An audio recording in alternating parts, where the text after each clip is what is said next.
Rowdy sheeter Borugadda Anil Kumar లొంగుబాటుపై ఉత్కంఠ నెలకొంది. అనిల్ మధ్యంతర బెయిల్ గడువు ఈ రోజుతో ముగినుంది. తన తల్లికి అనారోగ్యం కారణం చూపించి ఈ నెల 1న మధ్యంతర బెయిల్ గడువును పొడిగించుకున్నాడు. అయితే అతనికి తాము ఎలాంటి మెడికల్ సర్టిఫికెట్ ఇవ్వలేదని గుంటూరు లలిత సూపర్ స్పెషాలిటీ హాస్పిటల్ వైద్యుడు రాఘవ్ శర్మ పోలీసులకు వాంగ్మూలం ఇచ్చారు. తప్పుడు ధృవపత్రాలతో బెయిల్ గడువు పొడిగించుకున్నటువంటి విషయాన్ని పోలీసులు ఇప్పటికే కోర్టు దృష్టికి తీసుకెళ్లారు. ఈ మోసంపై హైకోర్టు సీరియస్ అయ్యే అవకాశం ఉందని కేసు నమోదుకు ఆదేశించొచ్చని భావిస్తున్నారు.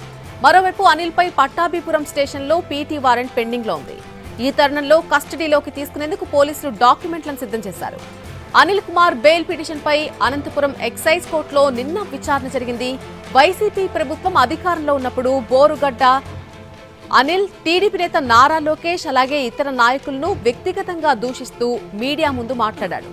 దీనిపై టీడీపీ మహిళా నాయకురాలు తేజస్విని దాఖలు చేసినటువంటి ఫిర్యాదు మేరకు అనంతపురం 4th టౌన్ పోలీసులు కేసు నమోదు చేశారు. ఈ కేసులో బెయిల్ కోసం బోరుగడ్డ తరపునటువంటి న్యాయవాది పిటిషన్ వేశారు. ఇప్పటికే అనిల్ కుమార్ మరొక కేసులో రాజమండ్రి జైల్లో రిమాండ్లో ఉన్నాడు. 90 రోజుల్లోగా పోలీసులు ఛార్జ్షీట్ దాఖలు చేయనందున డిఫాల్ట్ బెయిల్ మంజూరు చేయాలని అతని తరపున న్యాయవాది తన వాదనలు వినిపించారు.